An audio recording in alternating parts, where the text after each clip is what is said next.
hidup yang diberikannya.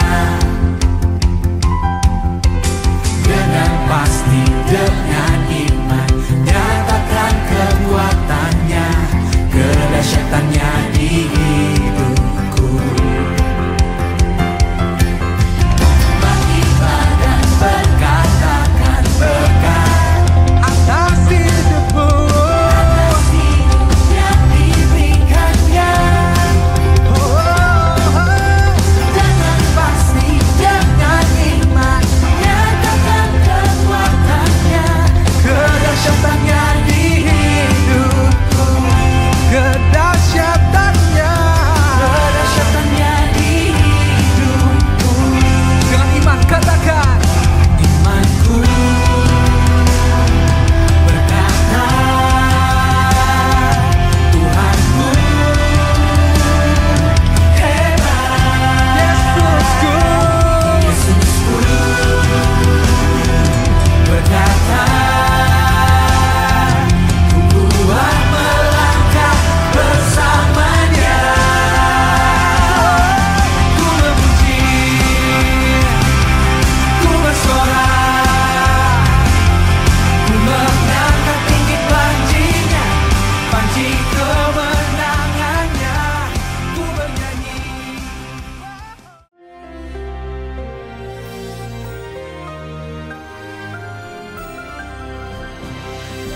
Shalom semua warga kerajaan. Berubahlah menurut pengertianmu, berubahlah karena pembaruan budimu, metamorfo. Ini ditunjukkan dalam kehidupan seorang raja yang gambaran raja Yesus yang kurang sempurna, itu David. Dalam 2 Samuel pasal 9, dia bertanya yang menimbulkan kegemparan, masih adakah orang tinggal daripada keluarga Saul? Aku menunjukkan kasihku kepadanya oleh karena Yonatan. Saudara yang kasih Tuhan, kebiasaan kalau ganti dinasti, dan kita di Indonesia baru saja, yaitu saudaraku, pergantian presiden.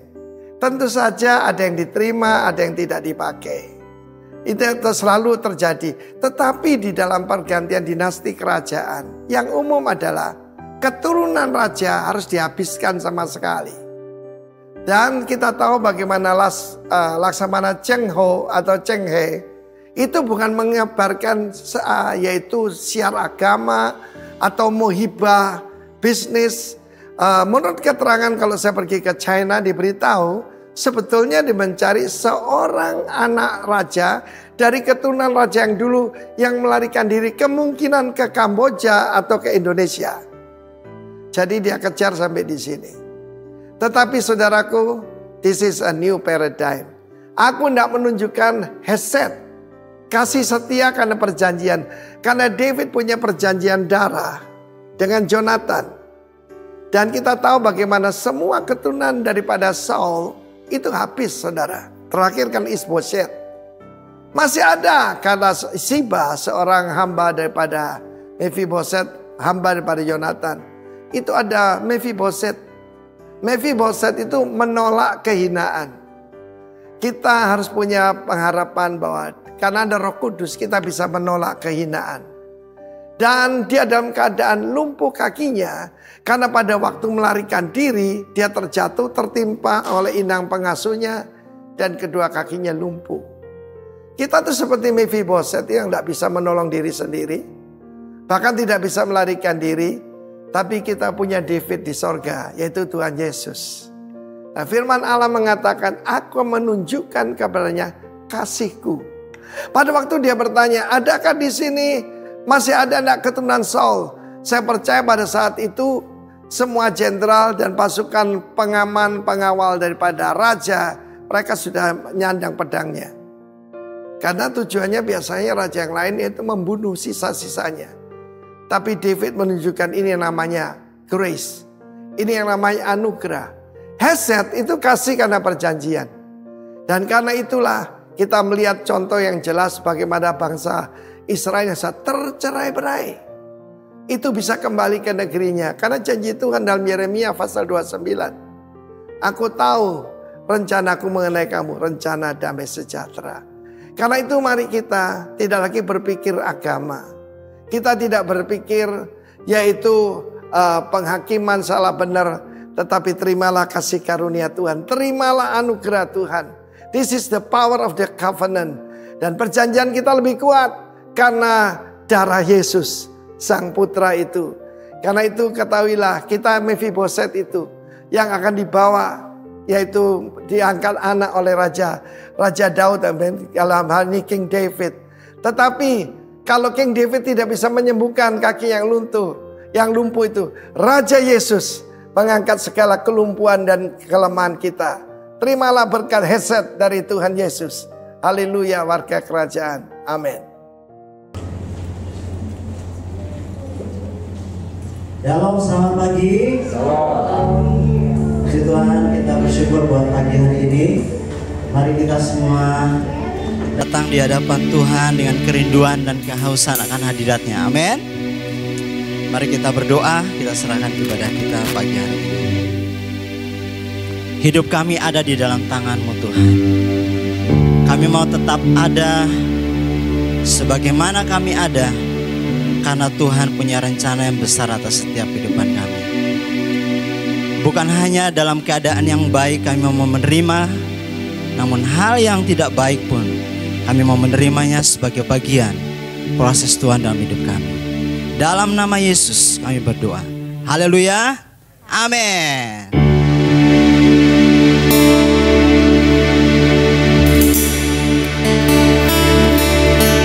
Hidupku ada di tangan-Mu. Kau beri rancangan yang terindah, tak hanya yang baik saja yang ku terima. Walau tubuhku diremukkan, walau jiwaku tergoyahkan, pujianku takkan terhentikan. Roh-Mu yang memberi penghiburan.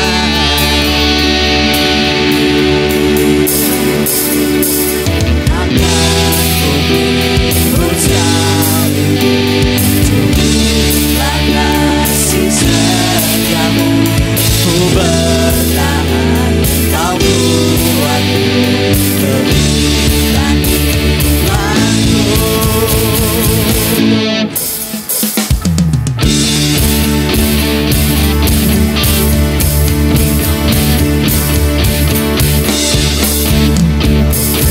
Hidupku ada di tangan-Mu.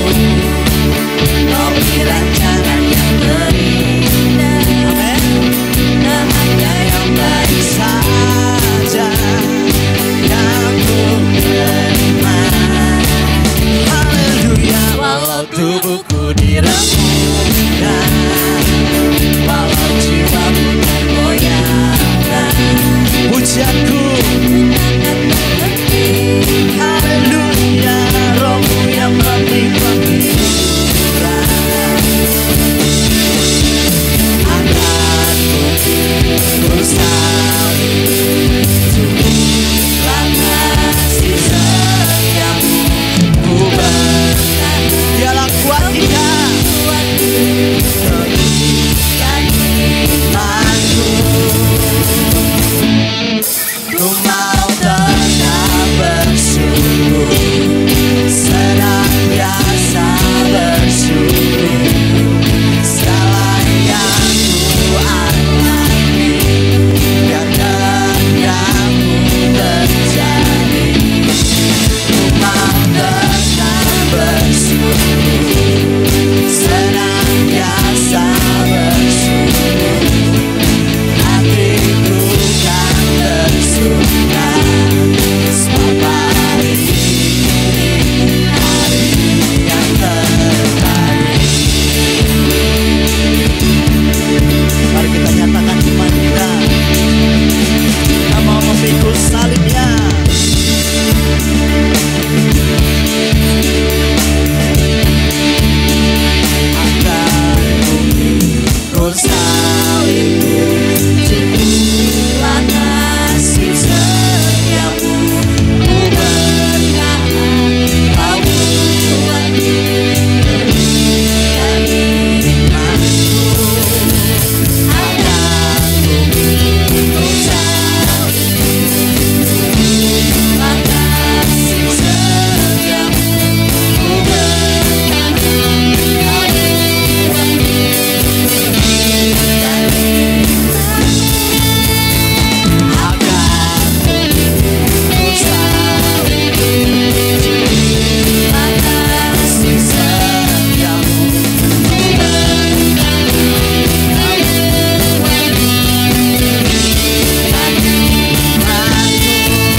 terbaik bagi kita. Amin.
Engkau berkuasa Tuhan atas hidup kami.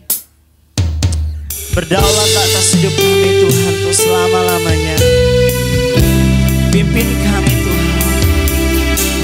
Bimbing kami dengan Roh-Mu yang kudus selama-lamanya.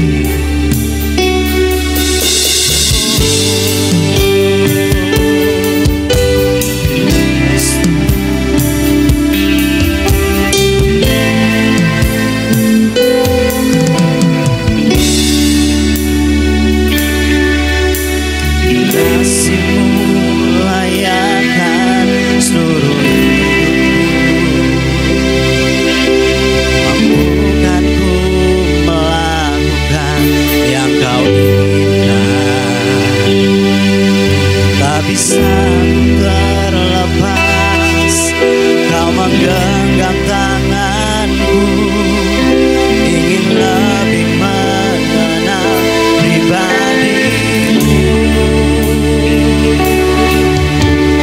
Kasih-Mu layakkan seluruh hidupku, mampukanku melakukan yang Kau inginkan.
dari tempat mati.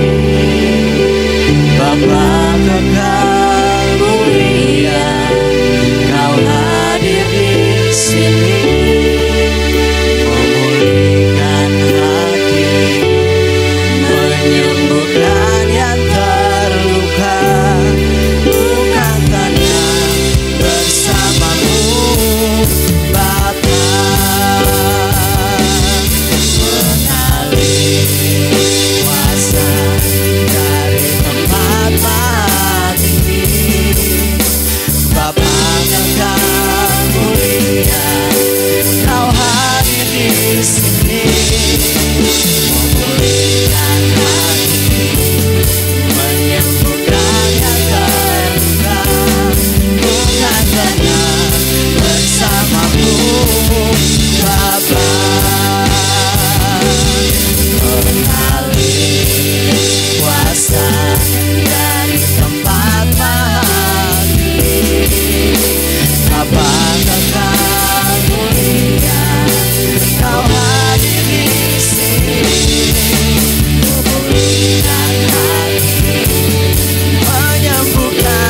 yang terluka. Bukan tanda bersamamu, Bapa. Haleluya.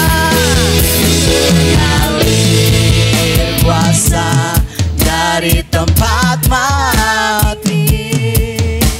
Bapa kekal mulia, Kau hadir di sini, memulihkan hati, menyembuhkan yang terluka.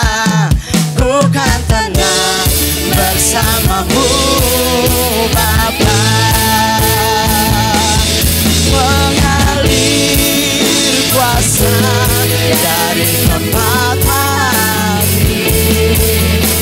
Bapa kekal mulia, Kau hadir di sini, memulihkan hati, menyembuhkan hati yang terluka.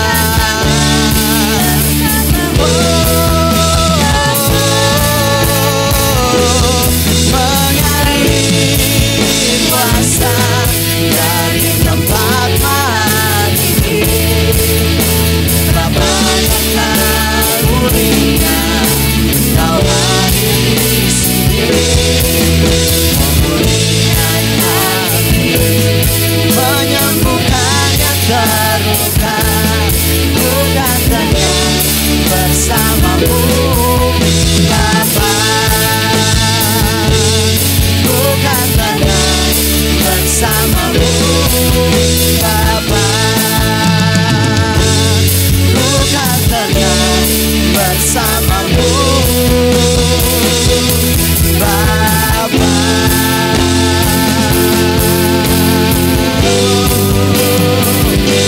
Haleluya.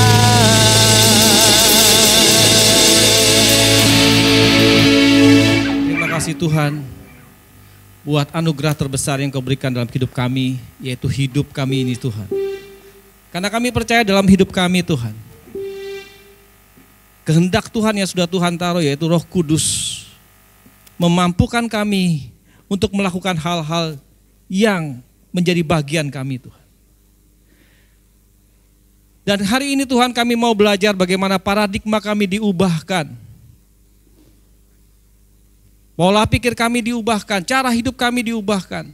Bukan dengan kekuatan manusia kami, tetapi dengan Roh Kudus yang Kau tempatkan di dalam kami.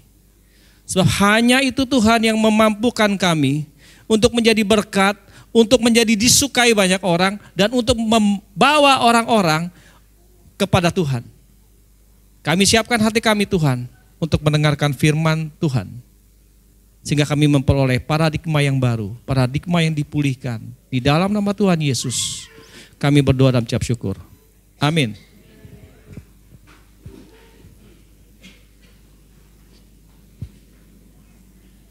Shalom. Apa rungan? Masih pagi kurang semangat nih. Apa rungan? Yang diberkati dengan pelayanan ibadah hari Minggu ini, kita kasih aplaus untuk orang-orang yang sudah melayani kita. Tanpa terasa kita sudah memasuki bulan November, yang berarti kurang dari 2 bulan atau 1 bulan lebih lagi kita sudah memasuki tahun 2025, yang berarti bahwa kita akan bertambah 1 tahun dan masa hidup kita akan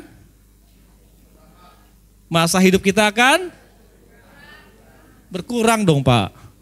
Umur kita bertambah, masa hidup kita berkurang. Oleh karena itu kita harus, Alkitab mencatat kita harus bijaksana menghitung hari-hari kita supaya kita tahu bahwa dalam kehidupan kita ini ada kehidupan jasmani dan ada kehidupan rohani. Ada yang sifatnya sementara dan ada sifatnya kekal. Dan bijaksana itu artinya kita mengejar apa yang harus kita kejar dan jangan kita mengejar sesuatu yang datang sendiri. Alkitab mencatat bahwa carilah dahulu kerajaan Allah dan kebenarannya, maka semua yang dibutuhkan oleh bangsa-bangsa, semua yang diperlukan oleh kehidupan kita yaitu makan, minum, pakaian, rumah dan sebagainya, itu akan ditambahkan kepada kita. Ditambahkan berarti apa? Sudah diberikan tetapi ditambahkan. Kalau begitu yang kita harus kejar dengan lari kencang adalah apa? Kekayaannya? Tepuk sebelah kiri kanan, bijaksana ya.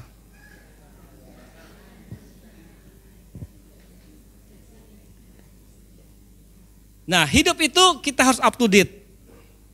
Kita harus kekinian, kita tidak bisa hidup dengan saya hidup dengan zaman saya hidup dengan pola pikir saya yang sekarang atau yang sudah saya jalani sebelumnya. Kita harus tetap up to date dengan hidup ini. Update, bukan update. Nah, dengan demikian kita mesti ngerti beberapa istilah yang terjadi sekarang-sekarang ini. Ada istilah generasi sandwich. Tahu generasi sandwich? Devi ada, Devi? Bantu saya, Dev. Bantu saya, Dev. Kalau enggak tahu generasi sandwich, karena ini bahasa Inggris, kita kasih bahasa Indonesianya ya.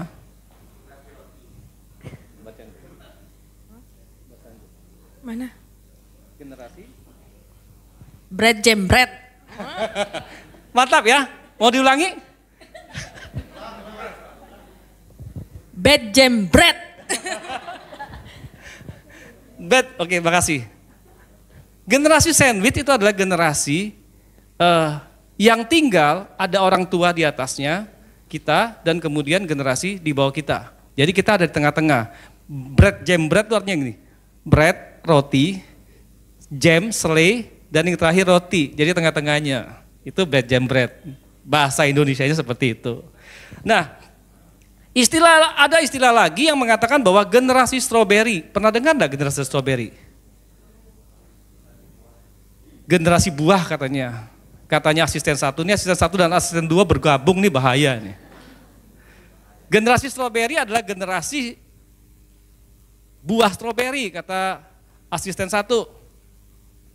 Nah, generasi strawberry ini adalah generasi yang lahir dari generasi Set.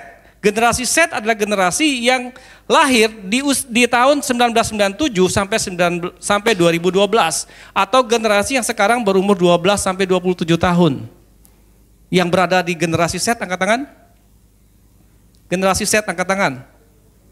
Wih. Ada yang di belakang generasi Set.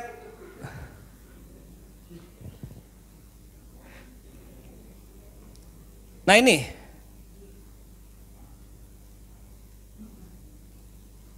Ini adalah generasi Set. Tetapi generasi Set belum tentu menjadi generasi strawberry. Saya menjelaskan tentang generasi strawberry dulu ya.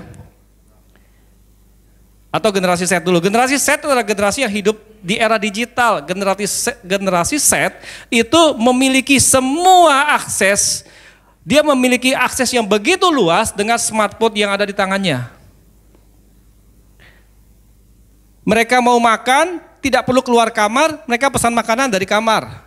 Lewat Grab. Mereka mau pergi-pergi tidak perlu repot bawa dompet kayak kita. Mereka cukup dengan apa? QRIS scan. Oh, kalau Cilinda generasi sebelum set bilang apa? Telepon papa. Kalau generasi sekarang nggak perlu. Anak saya tuh kalau pergi mana-mana nggak bawa uang. Sampai ketika orang tukang parkir minta uang cash dia bingung. Karena apa? Nggak mungkin QRIS. Jadi generasi set itu dimanjakan dengan itu semua. Mereka mau pergi kemana? Kalau kita dulu mesti tanya orang kan. Tanya orang pun ada syaratnya. Kadang-kadang di Jawa Tengah itu kita nggak bisa tanya buka kaca saja, kita mesti turun. Kalau enggak kita akan dianggap tidak menghargai dan dikasih jalan yang salah. Tetapi generasi Z tidak perlu seperti itu Bapak Ibu Saudara. Mereka cukup dengan Google Map. Dapat. Sehingga itu mempengaruhi pola pikir daripada generasi Z. Generasi Z adalah generasi yang berpikir simpel, berpikir praktis, dan semuanya berdasarkan kemauan mereka. Sehingga dari generasi Z lahir yang namanya generasi strawberry. Kalau di sini dikatakan generasi itu adalah generasi yang lembek. Lembek, tidak bisa dapat tekanan sedikit. Oh, sangar kalau asisten satu emang gitu, sangar. Healing, perlu sedikit-dikit healing. Tapi kalau healing-healing aja, generasi bukan Z juga dikit-dikit healing juga mungkin ya. Ya. Terutama yang ngomong.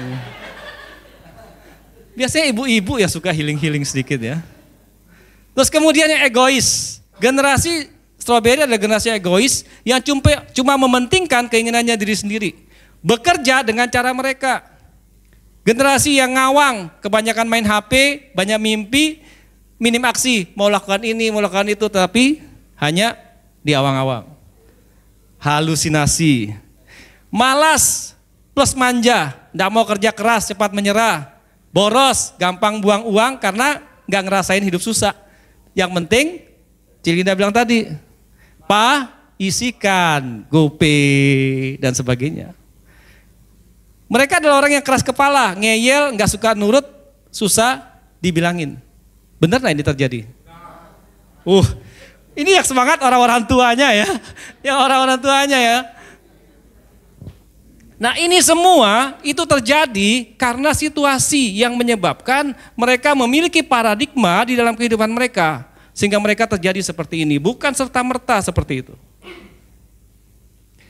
Hasil penelitian mengungkapkan bahwa 80% perusahaan mengalami kesusahan untuk bekerja dengan generasi Z. Bekerja sama maksudnya dengan generasi Z. Apalagi generasi strawberry. Kenapa? Ya karena yang tadi paradigma mereka membuat cara berpikir mereka, cara tindak mereka itu berbeda dengan cara pikir orang-orang sebelumnya. Ada hasil survei, ada 3 hasil survei teratas yang saya ambil di sini yang menyatakan bahwa mengapa perusahaan itu tidak suka bekerja atau susah bekerja sama dengan generasi Z. Dan ini perlu diperhatikan oleh generasi Z. Generasi Z tidak bisa bekerja sama dengan atasan mereka karena mereka suka bekerja sendirian dan dengan cara mereka. Bagi mereka yang penting itu kerjaan beres. Yang penting hasil memuaskan. Cara tidak penting. Saya tidak perlu berkomunikasi. Kasih aja semuanya saya. Apa yang harus saya buat? Saya buat. Tapi tidak perlu diatur-atur. Itu generasi Z. Yang kedua, generasi Z tidak bisa menghadapi tekanan. Generasi Z akan dengan mudah memutuskan saya berhenti bekerja kalau ditekan. Hasil survei yang ketiga, generasi Z memiliki pola pikir yang sangat unik. Membandingkan, gini loh, apa yang saya dapat?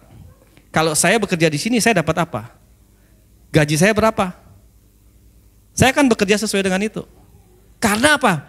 Mereka bisa menghasilkan uang dengan smartphone mereka. Nah ini menjadi konsen buat kita semua, terutama generasi-generasi bret itu. Kita di generasi kita sekarang ini, orang tua, gereja, sekolah mesti pikirkan itu. Bagaimana generasi Z ini bisa mempunyai paradigma yang benar, terutama di kerohanian.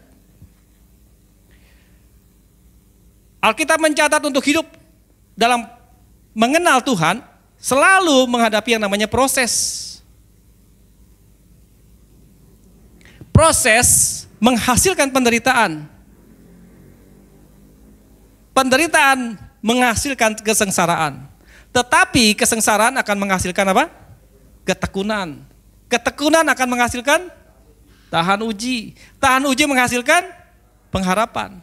Dan pengharapan di dalam Tuhan, waktu kita tidak melihat itu semua, tetapi kita tetap setia, kita bisa lihat bagaimana Tuhan bekerja melalui Roh Kudus-Nya. Menuntun kita untuk kita dapat melakukan semua kebenaran, sekalipun itu susah.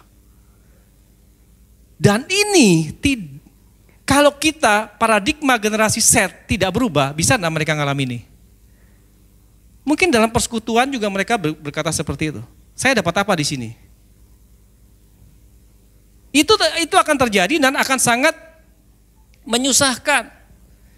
Berarti kita akan kehilangan generasi Z di dalam gereja ini kalau kita tidak konsen. Makanya saya berharap generasi Z untuk dengarkan baik-baik firman Tuhan yang akan disampaikan ini, sehingga paradigma kalian tuh bisa berubah.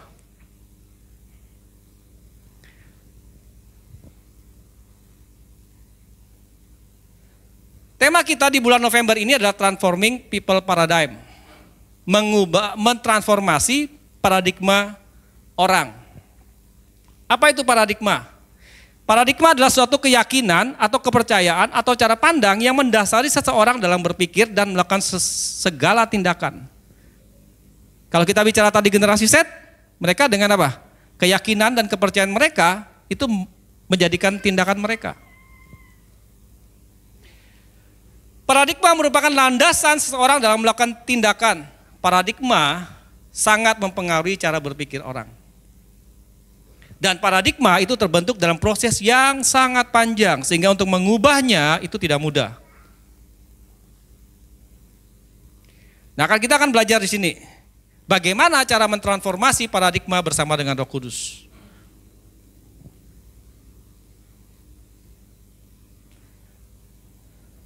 Rasul Paulus menyarankan kepada jemaat di Efesus dalam Efesus 4 ayat 22 sampai 24, kita baca sama-sama ya.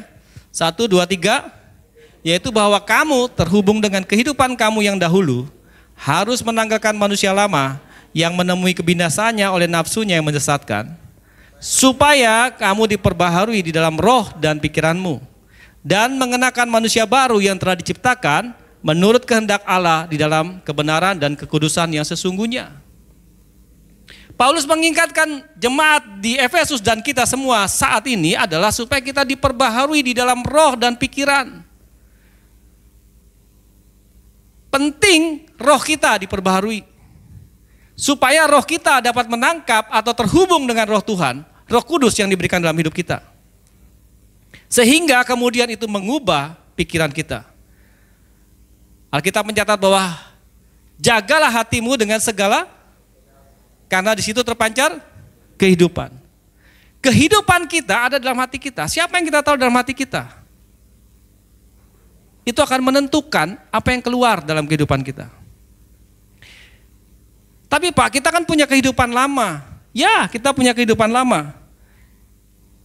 Tetapi kita harus menanggalkan kehidupan lama itu supaya kehidupan yang baru itu masuk. Yang dimulai dengan apa? Diperbaharui dalam roh dan pikiran. Supaya kita nanti bisa membedakan kebenaran dan kekudusan yang versi kita dan yang sesungguhnya di ayat 24. Saya kasih contoh. Beberapa contoh tentang kebenaran yang tidak sesungguhnya. Artinya kebenaran yang berdasarkan pada diri kita sendiri. Contohnya apa? Bisa enggak kita belajar bertumbuh di rumah sendirian? Kan ada ibadah online, semua terbuka. Bisa enggak? Bisa enggak kita bertumbuh sendirian?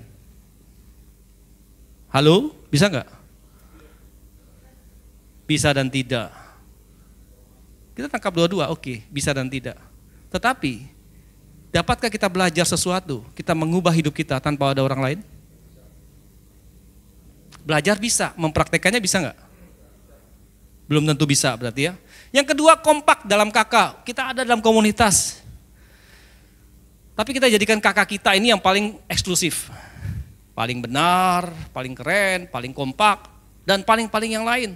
Dan kita kemudian apa? Membandingkan dengan kakak yang lain. Kalian, kakak yang lain, tidak kompak. Tidak menyatu apa? Tidak menyatu dan sebagainya. Sepertinya bagus, tetapi apakah kakak berhubungan tentang kekompakan, tentang paling benar dan paling hebat? Harusnya tidak kan? Kakak itu dibangun, dikelompokkan menjadi kecil-kecil, bukan menjadi kompetitor, tetapi menjadi apa? Saling menopang. Sepertinya benar. Iri hati dan perselisihan oleh karena kakak. Alkitab mencatat ada statement yang dicatat dalam Alkitab itu menyatakan begini, aku dari golongan Apolos, dan ada orang lain yang kelompok lain menyatakan apa? Aku dari golongan Paulus. Bukankah itu menyatakan bahwa kita ini masih manusia duniawi yang menyatakan bahwa kita dari kelompok ini? Seharusnya kita dari kelompok mana? Tuhan Yesus dong. Paulus bilang aku menanam, Apolos menyiram, atau dan sebaliknya. Tetapi yang memberi pertumbuhan siapa? Tuhan. Dan ini yang menjadi fokus kita harusnya.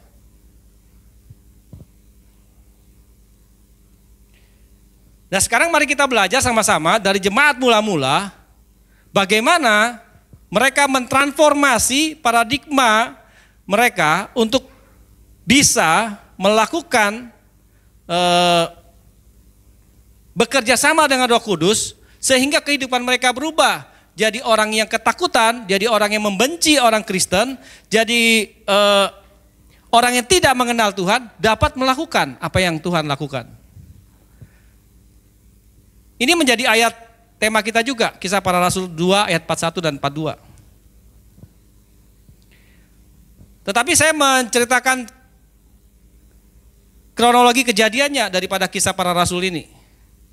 Diawali dengan turunnya Roh Kudus di hari Pentakosta, di mana murid-murid itu Tuhan panggil untuk menunggu saatnya tiba. Rasul-rasul yang pada saat Yesus disalibkan, mereka ketakutan. Mereka sangat ketakutan. Yesus diadili di mana? Di mana Yesus diadili? Di kota Yerusalem kan? Yesus diadili di kota Yerusalem. Tetapi Tuhan Yesus berkata kepada murid-murid, kamu harus pergi kemana untuk menunggu janji Roh Kudus dicurahkan? Di Yerusalem. Tuhan Yesus membawa mereka kembali di tempat ketakutan mereka. Di mana Petrus menyangkal Yesus? Di Yerusalem juga.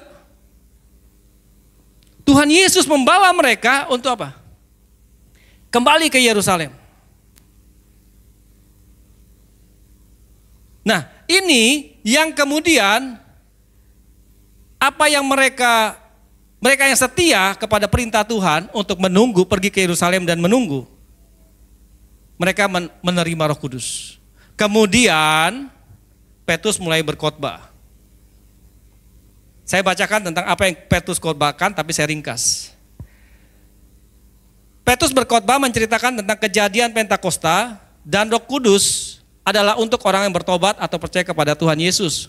Tuhan Yesus yang diserahkan Allah, jadi Tuhan Yesus itu bukan ditangkap karena kehebatan manusia, tapi dia diserahkan Allah menurut rencananya. Dan melepaskannya, dan telah disalibkan dan dibunuh oleh orang-orang durhaka. Tetapi Allah membangkitkan dan melepaskannya dari sengsara maut, karena tidak mungkin ia dikuasai oleh kuasa maut.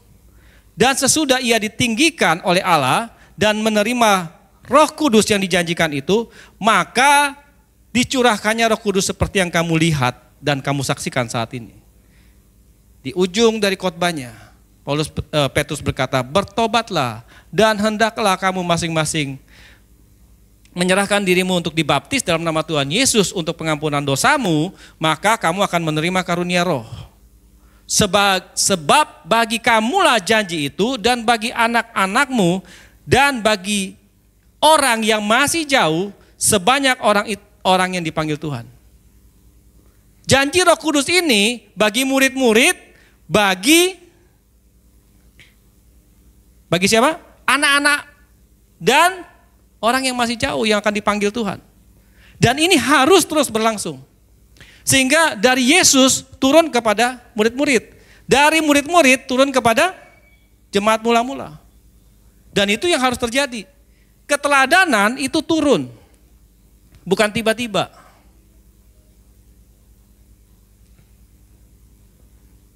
Rasul-rasul atau murid-murid melihat kehidupan Tuhan Yesus. Mereka kagum dengan kehidupan Tuhan Yesus. Mereka kagum. Mereka sempat tidak percaya apa yang Tuhan Yesus katakan. Tetapi mereka menyaksikan pada akhirnya ketika Tuhan Yesus bangkit. Dan baru mereka ngeh. Waktu mereka hidup mereka ngeh enggak? Mujizat sudah terjadi. Tuhan menyembuhkan orang sakit, membangkitkan orang mati dan sebagainya. Mereka lihat, mereka saksikan. Tetapi mereka tidak menganggap itu sebagai suatu bukti sebelum mereka melihat Tuhan Yesus dibangkitkan dari orang mati. Selama 40 hari Tuhan Yesus bertemu dengan murid-muridnya untuk menjelaskan tentang janji-janjinya. Apa yang pernah diajarkan kepada murid-murid. Dan kita belajar sekarang. 3 tip transformasi paradigma jemaat mula-mula. Jemaat yang dibentuk oleh rasul-rasul. Yang pertama adalah bertobat. Kata bertobat dicatat dalam Alkitab menggunakan 2 bahasa. Bertobat itu zaman perjanjian lama dan zaman perjanjian baru itu sudah ada dan sama. Dalam bahasa Ibrani, perjanjian lama dipakai kata metanoia. Metanoia itu apa? Perubahan pikiran. Di dalam bahasa Yunani atau perjanjian baru dipakai kata apa? Repent. Repent itu berarti kembali kepada posisi tertinggi. Keduanya pada dasarnya memiliki arti yang sama, yaitu terjadinya kesadaran untuk berubah atau kembali kepada tujuan awal penciptaan manusia pertama. Waktu manusia pertama diciptakan, Tuhan dengan manusia pertama sangat dekat. Nggak percaya? Coba sekarang gini, yang suami istri ya, jangan yang bukan suami istri. Coba asisten 1. Istrinya tutup mata. Tutup mata. Coba kamu geser 1 kursi ke sana. Tiup istrimu. Ih, jari jauh, jangan dekatkan. Tiup. Kerasa nggak, Maya? Coba deketan. Sekarang tiup dekat dengan matanya. Kerasa nggak? Itu hembusan nafas Allah yang dihembuskan pada manusia. Waktu manusia melek, yang dilihat apa? Tuhan. Sedekat itu. Sedekat itulah hubungan manusia dengan Tuhan. Sekarang bagaimana? Sehingga kita perlu bertobat. Jadi pertobatan, fokus pertobatan adalah membangun hubungan dengan Tuhan. Yang didasari oleh ekspresi yang mendalam akan hubungan yang rusak pada Tuhan. Dan kita rindu kembali kepada Tuhan. Harus ada ini dulu, harus ada ekspresinya dulu. Dasarnya dulu, apa? Membangun hubungan dengan Tuhan. Saya mau bangun hubungan dengan Tuhan. Saya mau berkomitmen bangun hubungan dengan Tuhan. Bangun hubungan dengan Tuhan tidak mudah, Bapak Ibu Saudara. Tetapi kalau kita komitmen, kita sama dengan kita menjaga pernikahan. Dalam pernikahan ada nggak riak-riaknya? Ada nggak ribut-ributnya? Ada nggak salah mengertinya? Ada nggak? Ada yang pernikahannya lempeng aja nggak ada masalah? Tiwara katanya. Pasti ada, tetapi komitmen yang membuat kita menjaga. Komitmen yang membuat kita bertahan. Komitmen yang membuat kita mengalah untuk kebaikan dan sebagainya. Nah, kalau kita fokus kepada kita mau bangun hubungan dengan Tuhan dan kita berkomitmen dengan Tuhan, masalah bisa datang enggak? Firman Tuhan mengatakan, orang yang mencondongkan hati, orang dunia menganggap orang yang ikut Tuhan itu sebagai orang apa? Pak Erwin yang mengatakan, bukan saya. Dikatakan bodoh, memang Alkitab mencatat itu. Maukah Bapak Ibu Saudara dikatakan bodoh? Mau? Kalau itu dengan melakukan firman Tuhan, tidak apa-apa kita dikatakan bodoh. Tapi kita selamat. Daripada kita pintar tapi kita tidak mau mentaati firman Tuhan. Untuk apa? Nah ini kita perlu komitmen di dalam pertobatan.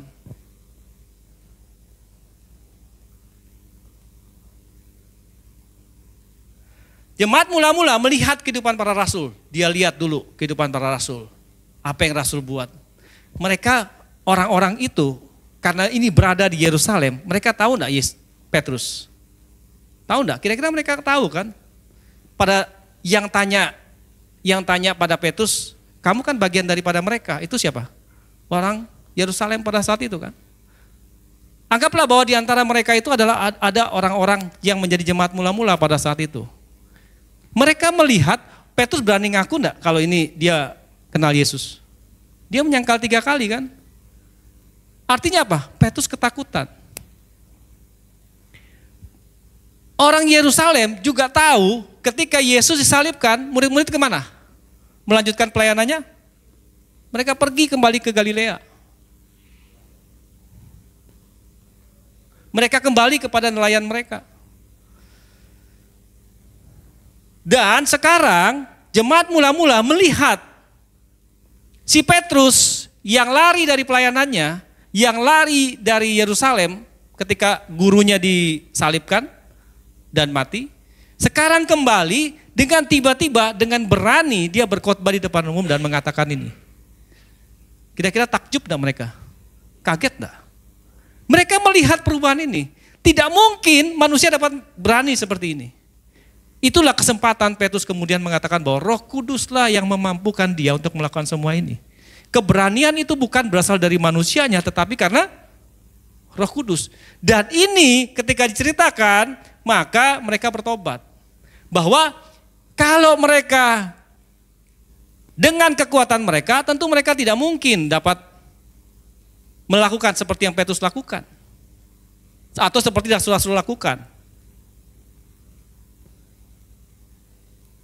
Sebab mereka sudah bertahun-tahun hidup dengan mentaati hukum Taurat kan? Semua bangsa Israel pada saat itu, bangsa Yahudi pada saat itu melakukan hukum Taurat. Tetapi hidup mereka biasa-biasa saja. Yang sakit tetap sakit, yang lumpuh tetap lumpuh. Tetapi mereka melihat waktu Petrus ketemu dengan orang lumpuh di depan Bait Allah, dengan satu kata yang kata ayat hafalan yang hebat. Apa? Emas dan perak tidak ada padaku, tetapi dalam nama Tuhan Yesus bangkit dan berjalanlah. Berjalan. Ini sama seperti yang Yesus lakukan. Nah, inilah yang membuat jemaat mula-mula kemudian termotivasi untuk menjadi sama seperti rasul-rasul. Intinya apa? Mereka harus bertobat dulu. Rasul Petrus mengatakan bahwa bertobatlah dan beri dirimu dibaptis. Ada satu tindakan. Kita bertobat itu ada tindakannya, bukan bertobat karena ucapan. Tapi ada tindakannya. Tindakannya apa? Memberi diri dibaptis. Setelah dibaptis, dosa kita diampuni, tabiat dosa masih ada enggak? Masih. Tetapi tabiat dosa ini pelan-pelan, kalau kita komitmen dengan Tuhan bahwa saya tidak mau lagi melakukan hal-hal yang tidak benar atau yang tidak berkenan kepada Tuhan, ini pelan-pelan akan tersingkirkan. Jadi pertobatan itu adalah tindakan, bukan hanya pengakuan. Nah yang kedua, bertekun. Bertekun memiliki arti menjadi murid, memberikan perhatian khusus dan tiada henti-hentinya. Arti ketiga adalah siap menghadapi setiap halangan yang datang dengan tetap giat atau semangat. Jemaat mula-mula sadar bahwa pertobatan mereka itu tidak ada artinya tanpa ketekunan. Mereka tidak hanya mengaku kemudian selesai, tetapi mereka harus menjadi tekun. Mereka harus menjadi murid, mereka harus memberikan perhatian khusus, mereka harus setiap menghadapi setiap tantangan dan mereka harus kuat. Kenapa? Karena pada zaman itu setiap orang Kristen itu menjadi target utama orang Yahudi. Itu menjadi target utama. Tidak mudah. Tekanannya begitu besar. Kalau kita lihat Paulus tugasnya apa? Dia dikasih kewenangan untuk apa? Menangkap dan membunuh orang Kristen. Dia punya legalitas untuk melakukan itu. Pada zaman itu, orang Kristen karena pemimpin dan orang-orang berpengaruh di kota Yerusalem dan Israel pada umumnya, mereka kemudian membatasi ruang gerak orang Kristen. Orang Kristen susah untuk berladang. Kalau sekarang ini mungkin berladang itu perlu pupuk subsidi. Orang Kristen tidak dapat pupuk subsidi. Bahkan mereka susah untuk dapat pupuk. Mereka berjualan itu mengalami intimidasi.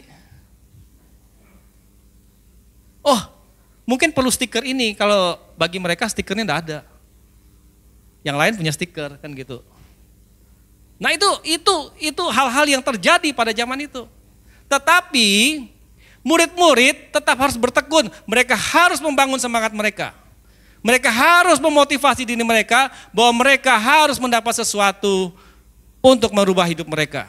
Karena paradigma, tadi kita dari awal sudah menyatakan, itu terjadinya sangat lama. Dan kita tidak mungkin mengubahnya dengan sangat cepat.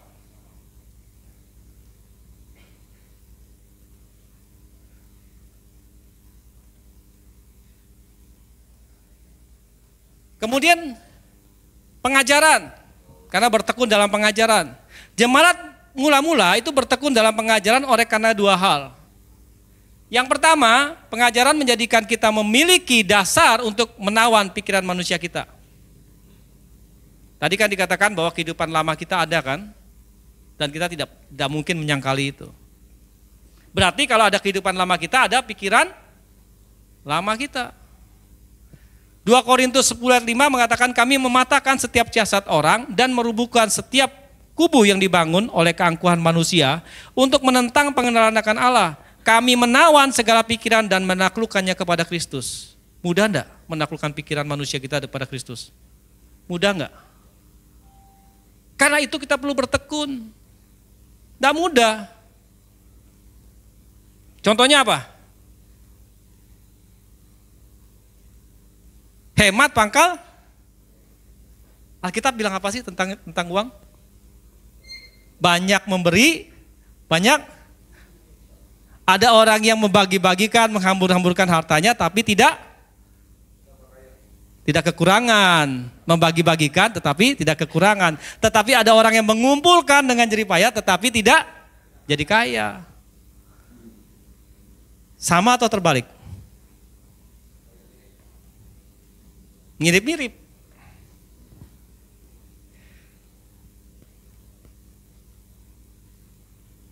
Nah, kemudian ada dua hal yang membuat kita tidak. Nah, jadi kita perlu menawan pikiran kita. Nah, ada dua hal yang membuat pikiran kita tertawan. Yang pertama apa? Siasat orang. Melalui apa? Intimidasi, ilmu pengetahuan. Tapi ilmu pengetahuan yang dipelintir ya. Kayak misalnya, siapa yang keturunan monyet? Ini kan pengetahuan kan, benar apa enggak? Benar enggak? Evolusi manusia dari mana? Nah kan, masih banyak yang mengalahkan itu kan? Karena itu pengetahuan, diajarkan kan? Tetapi apakah itu yang sesungguhnya? Enggak. Hati-hati dengan itu. Kalau kita tidak punya pengetahuan, pengajaran yang benar, kita akan tersesat di situ. Siapa yang mau jadi keturunan monyet? Dan setiap manusia memiliki kubu-kubu atau benteng-benteng yang sudah dibangun sejak kecil dan telah menjadi berlapis oleh karena keadaan. Sehingga sangat menghambat kita untuk mengenal Allah. Saya kasih contoh. Trauma masa lalu. Bisa tidak menghambat kita mengenal Allah? Waktu trauma kita disentuh sedikit, hati-hati. Kenapa kamu mengorek lukaku yang lama? Itu hati-hati. Dan sehingga kita perlu punya pengajaran, kita perlu punya pengetahuan. Dan kita bertekun di situ. Bagaimana Tuhan mengubah kita itu dengan satu step melangkah. Langkah hadapi masalah. Firman kita apa? Muncul, lakukan. Hadapi lagi. Nah ada itu yang namanya kekristenan itu begitu masuk Kristen, bertobat, dibaptis, semuanya berjalan mulus. Ada nggak? Puji Tuhan kalau ada. Nggak ada, semua akan mengalami. Karena apa? Semua keburukan dalam hidup kita akan dibukakan pelan-pelan oleh Tuhan untuk diperbaharui. Ini pun yang terjadi pada jemaat mula-mula. Sehingga mengapa mereka bertekun? Alkitab mencatat jemaat mula-mula ini adalah jemaat yang apa? Menjual harta mereka dan kemudian membagi-bagikan. Kepada siapa? Kepada siapa dibagikan? Hah? Orang-orang miskin, asisten 1, asisten 2. Ya. Alkitab hanya menuliskan kepada semua orang, tetapi kalau kita telusuri lebih dalam, Alkitab mencatat harta yang dijual dan dikasih di kaki para rasul itu dibagikan kepada orang-orang yang tergabung di dalam jemaat mula-mula dan rindu untuk terus bersekutu, rindu untuk belajar, tetapi mereka mempunyai kelemahan-kelemahan, kekurangan, biaya dan sebagainya. Mereka itu yang ditopang, tapi tidak untuk semua orang, untuk orang banyak. Untuk mereka-mereka semua, supaya mereka itu sehati, dikatakan di situ kan? Mereka sehati, mereka memecah-mecahkan roti dan semuanya. Apakah gampang melakukan itu? Mau menjual harta? Belum tentu mau kan?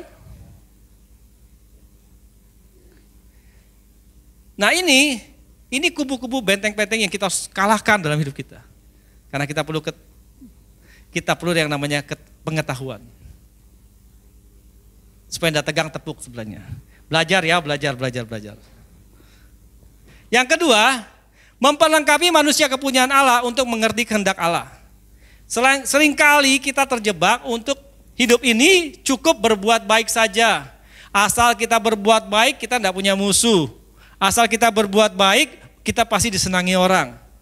Benar apa tidak? Hah? Oh enggak benar. Kalau saya setuju benar.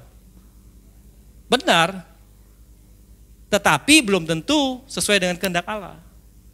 Ya kan? Sesuatu yang baik belum tentu sesuai dengan kehendak Allah. Saya kasih contoh. Berikan sumbangan 100 juta buat gereja, baik nggak? Baik nggak? Baik kan? Baik. Oh, saya setuju Pak Herman nih. Kalau itu dari uang cuci hasil korupsi gimana? Baik apa enggak? Nah, kan? Loh itu terjadi kan? Ada menteri kan? Korupsi, kemudian membagi-bagikan kepada gereja. Wah, maling budiman kata Pak Herman. Setuju kan? Belum tentu semua yang baik itu sesuai dengan kehendak Allah. Yang sesuai dengan kehendak Allah ya kita mesti belajar.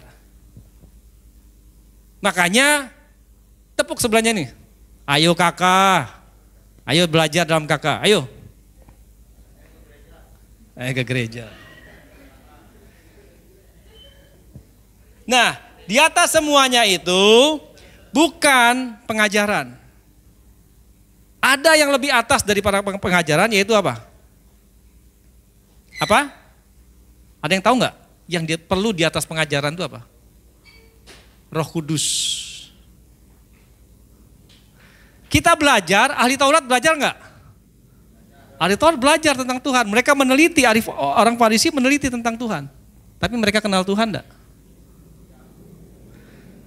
2 Korintus 3 ayat 6 mengatakan, ia membuat kami juga sanggup menjadi pelayan-pelayan dari suatu perjanjian baru, yang tidak terdiri dari hukum yang tertulis, tetapi dari roh. Sebab hukum yang tertulis mematikan, tetapi roh menghidupkan. Ada berapa banyak kita menyatakan bahwa Alkitab mencatat begini, sehingga kita harus melakukan yang tercatat dalam Alkitab. Alkitab mencatat bahwa kuduskan hari Sabat, maka kita tidak boleh melakukan apa-apa di hari Sabat. Tetapi Yesus lakukan apa di hari Sabat?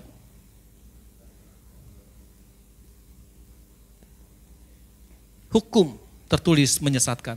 Tetapi bukan berarti hukum tertulis ini tidak baik ya. Cuma kadang-kadang kita yang menafsirkan hukum tertulis ini yang membuat itu jadi bahaya. Waktu Roh Kudus menggerakkan kita untuk membantu orang, mulai kan, bisa enggak keluar ayat di kepala kita ini? Orang malas jangan dikasih makan. Ada enggak ayatnya itu? Ada kan? Terus, dia kan malas jangan dikasih makan. Enggak perlu kita kasih, kita lawan enggak? Bisa enggak kita lawan nih? Bisa. Tapi Roh Kudus bilang apa? Kasih dia. Karena Roh Kudus tahu pada saat kamu kasih, dia sedang berdoa untuk minta Tuhan tolong. Seperti yang Cilinda pernah saksikan kan? Tetangganya minta enggak? Kirim makanan. Enggak kan? Cilinda tergerak kemudian kirim makanan di situ. Mereka bilang apa? Jawaban doa karena mereka enggak punya makan, ya, begitu ya? Itu kalau kita bekerja dengan Roh Kudus. Pengetahuan penting. Pengetahuan tentang firman penting. Tetapi ada juga firman yang tidak dibukakan tanpa Roh Kudus. Dan itu berbahaya. Dan kadang-kadang manusia kita memakai firman Tuhan untuk membenarkan semua yang kita lakukan.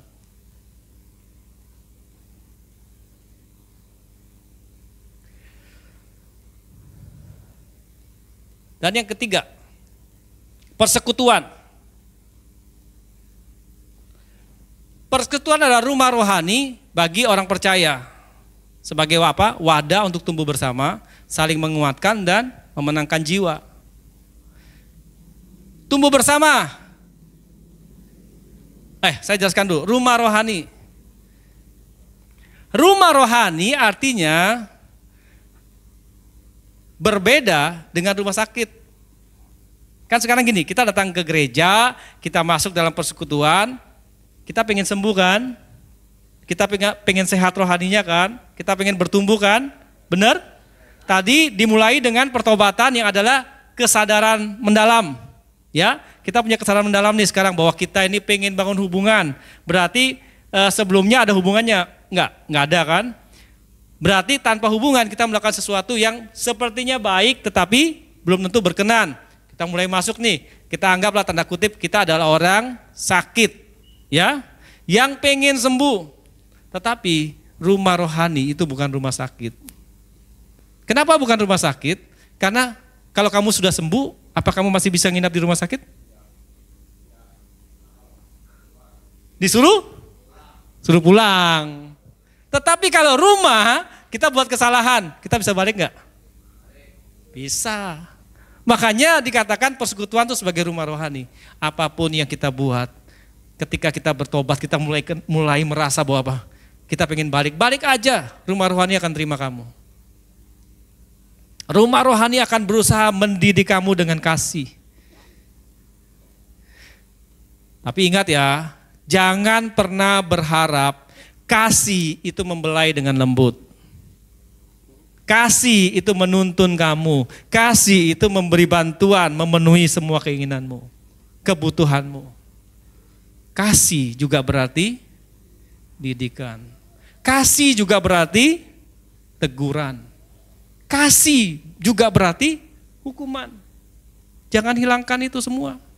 Tetapi lihat teguran itu, hukuman itu, apakah berguna buat kehidupan kita? Tidak mungkin mentor rohani atau bapak rohani itu marah kepada kita kalau untuk sesuatu yang berkenan kepada Tuhan. Karena ada satu cerita. Seorang guru punya 2 murid dan ditanyai satu pertanyaan yang begitu mudah. 1 + 1 sama dengan 2. Jawabannya 1 + 1 sama dengan berapa? 2. Nah, terus ada yang jawab 1 nih, ada yang jawab 1. Kebetulan pas. Ada yang jawab 1. Bertengkarlah yang jawab 2 dan 1 ini. Yang benar yang mana? Yang 2 kan? Tetapi kemudian guru ini marahin yang jawab 2. Kamu yang salah. Terima nggak yang jawabannya 2 nih? Terima nggak? Dia nggak terima. Tapi alasan guru ini marah kenapa? Harusnya kan kamu tahu yang betul 1 + 1 sama 2. Kamu nggak perlu berdebat dengan dia, lebih bagus kamu ajarin dia. Bener apa enggak? Kalau cuma berdebat, dia bisa mengerti enggak 1 + 1 sama dengan 2? Nah, Ini yang perlu kita lakukan kan? Ini yang kita perlu lakukan kan? Sekalipun kita benar belum tentu. Terus kemudian kita mempertahankan kita benar dan kemudian kita menyalahkan orang lain. Yang benar adalah kita mengetahui kebenaran, kita ajarkan kebenaran. Jadi ngerti ya, gurunya marah karena apa ya? Dan itu pun bisa terjadi dalam kehidupan kita. Yang kedua, hidup dalam persekutuan membuat kita nih saling menguatkan, mempraktekkan pengajaran yang kita terima. Jemaat mula-mula dengan rela dan tulus menjual harta miliknya dan membagi-bagikannya kepada semua orang di antara mereka sesuai dengan keperluan masing-masing agar semuanya dapat bertumbuh secara rohani. Mereka berkumpul tiap-tiap hari di bait Allah. Mereka memecah-mecahkan roti di rumah masing-masing secara bergilir dan makan bersama-sama dengan gembira. Perlu kompak, itu perlu. Memperhatikan perlu. Hidup dengan tulus sambil memuji Tuhan juga perlu. Karena itulah kemudian hidup dalam persekutuan memenangkan jiwa. Dan jiwa itu terbagi menjadi dua. Jiwa lama termasuk jiwa enggak? Sasaran kita enggak? Dan jiwa baru kan? Kita kadang fokus pada jiwa baru. Jiwa lama kadang-kadang dilupakan. Nah, jemaat mula-mula yang dulunya dianggap teroris karena mereka menentang ajaran Yahudi yang mereka pernah pegang. Mereka dianggap sebagai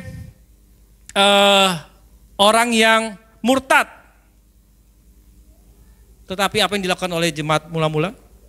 Alkitab mencatat hidup jemaat mula-mula disukai semua orang. Karena apa? Gaya hidup mereka yang tidak membalas kejahatan dengan kejahatan. Gaya hidup mereka yang saling memperhatikan satu dengan yang lainnya. Itu dilihat oleh orang banyak. Sehingga orang banyak kemudian datang dan bertobat.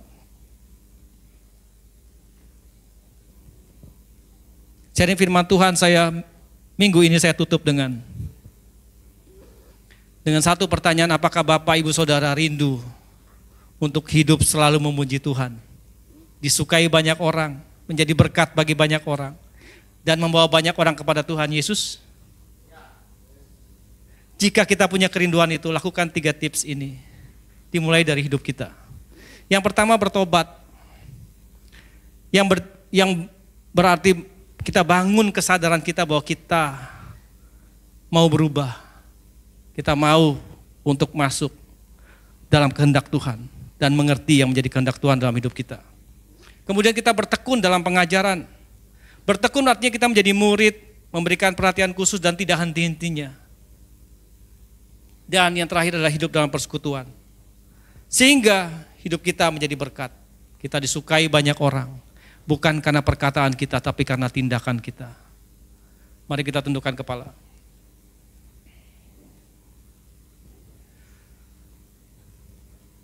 Tuhan, terima kasih buat firman yang sudah disampaikan. Hamba-Mu terbatas dalam penyampaian, tetapi biar Roh Kudus menjelaskan lebih lagi tentang firman ini. Bagaimana paradigma kita diubahkan. Dan paradigma kami yang diubahkan ini bukan dengan kekuatan manusia kami. Bukan dengan bertekun saja dalam pengajaran, tetapi pengajaran yang diimbangi, yang dibarengi dengan Roh Kudus yang akan menjelaskan kepada kami. Bagian kami adalah kami mau menyerahkan hidup kami Tuhan, kami mau menyerahkan hati kami Tuhan. Kami serahkan hati kami ini, yang adalah kehidupan kami. Dan biarlah Roh Kudus bertahta dalam hidup kami, menuntun kami, mengajar kami, dan membawa kami untuk menggenapi rancangan Tuhan dalam hidup kami.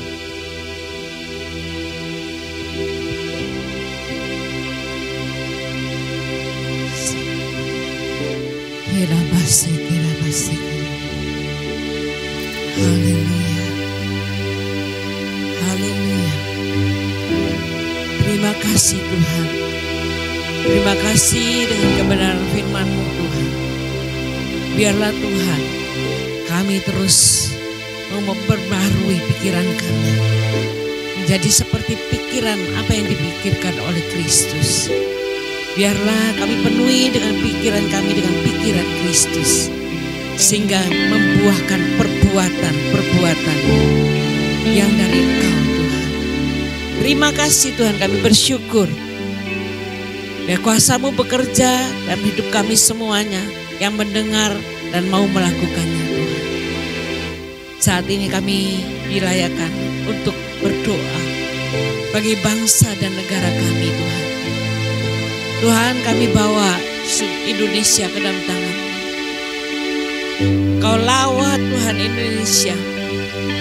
Biarlah Indonesia penuh dengan kemuliaan-Mu. Biarlah Indonesia tetap di dalam kendali-Mu Tuhan. Masih ada satu lagi perkumpulan kami, yaitu Pilkada Tuhan. Tanggal 27 November nanti. Kami mohon kuasa-Mu, perlindungan-Mu, penyertaan-Mu yang sempurna atas Indonesia. Untuk 38 provinsi yang sedang akan melakukan pilkada Tuhan. Biarlah damai sejahtera-Mu yang melampaui segala akal menguasai setiap tempat-tempat yang mengadakan pilkada ini Tuhan. Dari utara, selatan, timur, barat Tuhan. Dari timur sampai daerah Sumatera Tuhan. Sampai Irian Jaya Tuhan. Semuanya Tuhan. Biarlah keadilan, transparansi terjadi.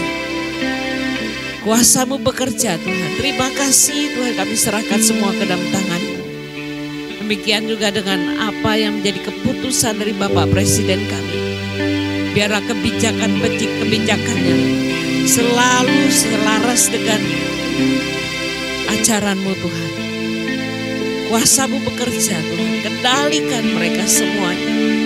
Kami tidak sanggup dengan kekuatan kami, tapi kami hanya bisa mohon kuasa-Mu yang bekerja atas seluruh Indonesia, atas Presiden kami.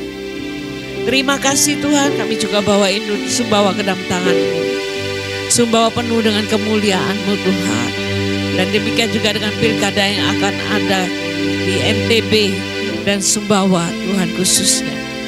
Biarlah semua pemimpin-pemimpin yang terpilih adalah pilihan yang dari Tuhan.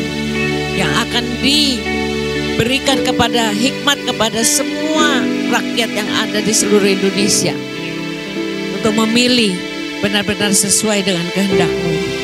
Terima kasih, kami bersyukur kuasa-Mu bekerja Tuhan atas Sumbawa. Kami berkati Sumbawa dengan ladang-ladangnya, sawah-sawahnya, laut-lautnya, tambang-tambangnya, tanah-tanahnya.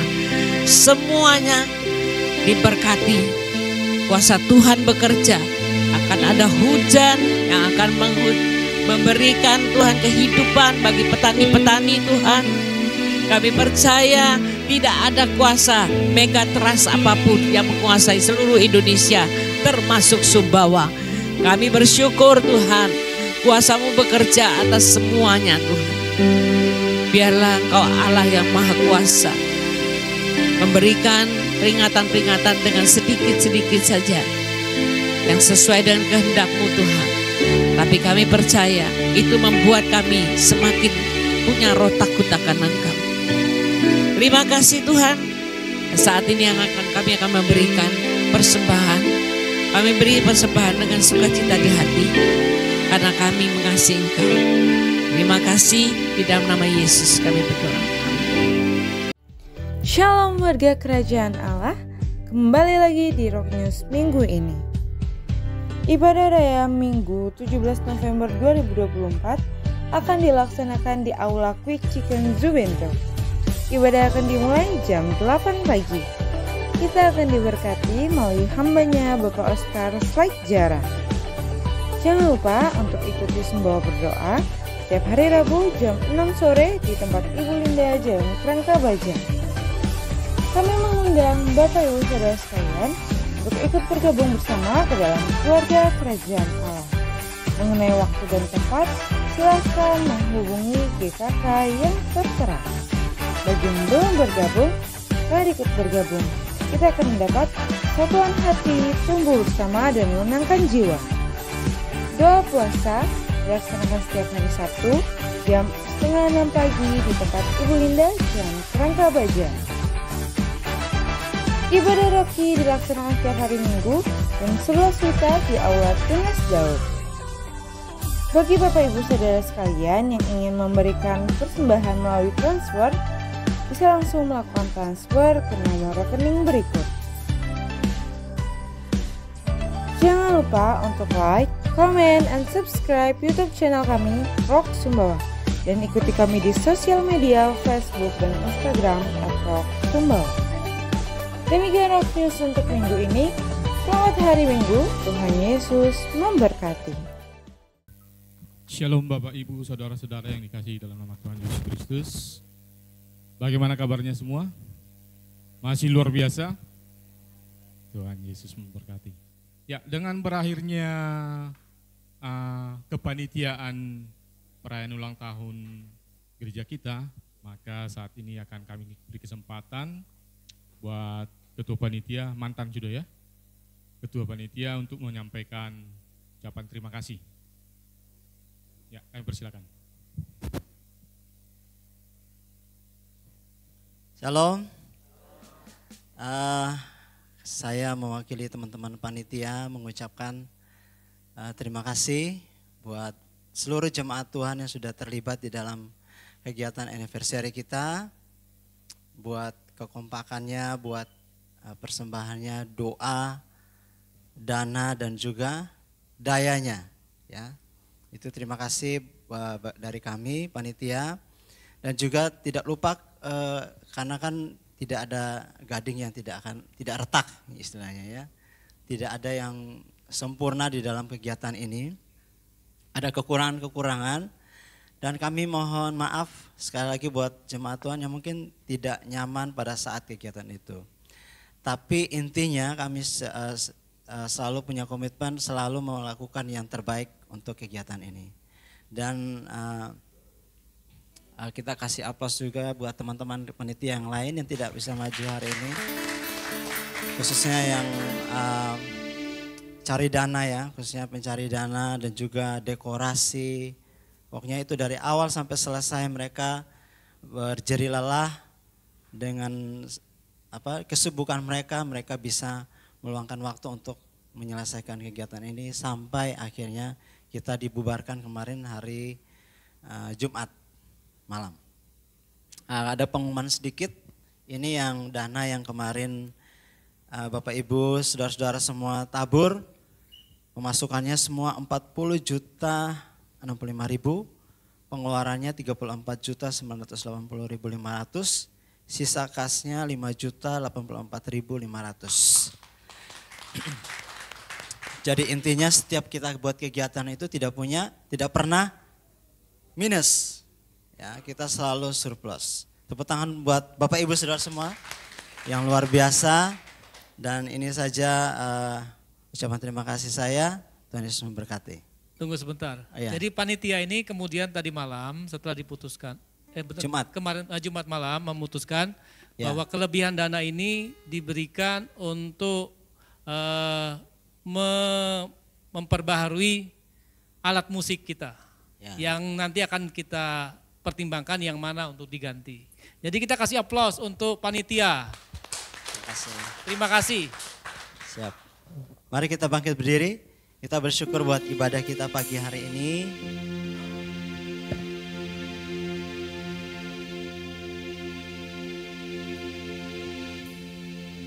Kau Allah yang kudus, Kau Allah yang kudus, di tata suci-Mu kami menyembah.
Kasih kekasih Tuhan, angkatlah kedua tanganmu dan terimalah berkat daripada Bapa, Putra, dan Roh Kudus di dalam nama Tuhan Yesus Kristus. Roh Kudus sudah diberikan kepada kita. Dan yang menjadi bagian kita adalah kita hidup dalam pertobatan. Kita melibatkan Roh Kudus dalam setiap pengajaran-pengajaran yang memberikan kita semangat untuk bertekun dalam pengajaran akan Tuhan. Sehingga pengenalan kita akan Tuhan semakin bertumbuh, terus bertumbuh dari satu dimensi kepada dimensi yang lain. Dan hidup kita menjadi berkat, hidup kita disukai banyak orang, dan hidup kita memberikan keteladanan, hidup dalam terang, dan hidup kita membawa banyak orang kepada Tuhan Yesus. Terimalah kemampuan daripada Roh Kudus ini dalam nama Bapa, Putra, dan Roh Kudus. Bagi Bapak Ibu Saudara yang sudah percaya dan menerimanya, katakan, Amin. Tuhan Yesus memberkati kita semua.